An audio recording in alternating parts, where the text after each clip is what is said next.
একটা ঘন জঙ্গলের পাশে ছিল এক নদী। সেখানে থাকত এক কচ্ছপ আর এক বানর। দুজনের বন্ধুত্ব ছিল খুব গভীর।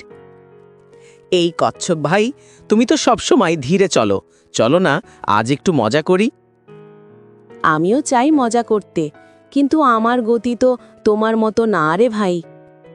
কোনো সমস্যা নেই, আমি গাছের ডাল থেকে পাকা ফল এনে তোমায় খাওয়াবো। এইভাবে দিনে দিনে ওদের বন্ধুত্ব আরও গভীর হয়ে উঠল।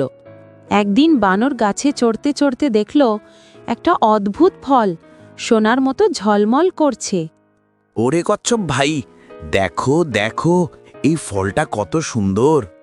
দেখছি তো, এটা তো সত্যি সোনার মতো। চলো, আমরা দুজন মিলে ভাগাভাগি করে খাই। হ্যাঁ, ঠিক বলেছ, চলো ভাগ করে খাই। কিন্তু ঠিক তখনই শিয়াল পাশের ঝোপ থেকে বেরিয়ে এলো। ওহ, কি সুন্দর ফল! তোমরা তো জানো না, এই ফল খেলে যে কেউ রাজা হয়ে যায়। কিন্তু তোমরা তো ছোট প্রাণী, এটা তোমাদের মানায় না। তোমরা বরং ফলটা আমাকে দিয়ে দাও। রাজা হবে তুমি, এই ফল আমরা পেয়েছি, আমরা ভাগ করব। ঠিক আছে, কিন্তু মনে রেখো, সোনার ফল যতই সুন্দর হোক, সেটা বেশি দিন থাকে না। কিন্তু বানর এবং কচ্ছপ শিয়ালের কথা মাথায় না নিয়ে তারা আবার গল্প শুরু করল এবং সোনার ফল নিয়ে আরও কৌতূহলী হইল। তারা মনে করল সোনার মূল্য সবচেয়ে বেশি। কিন্তু সেই দিন রাতে হঠাৎ করে ভয়ানক ঝড় উঠল।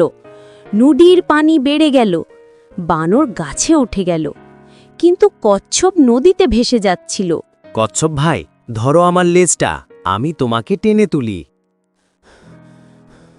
ধরেছি, এখন টানো। বানর প্রাণপণ চেষ্টা করে কচ্ছপকে বাঁচিয়ে তুলল। ঝড় থামলে দুজনেই ক্লান্ত, কিন্তু খুশি। আজ বুঝলাম, আসল সোনা তো এই বন্ধুত্ব, ওই ফল নয়।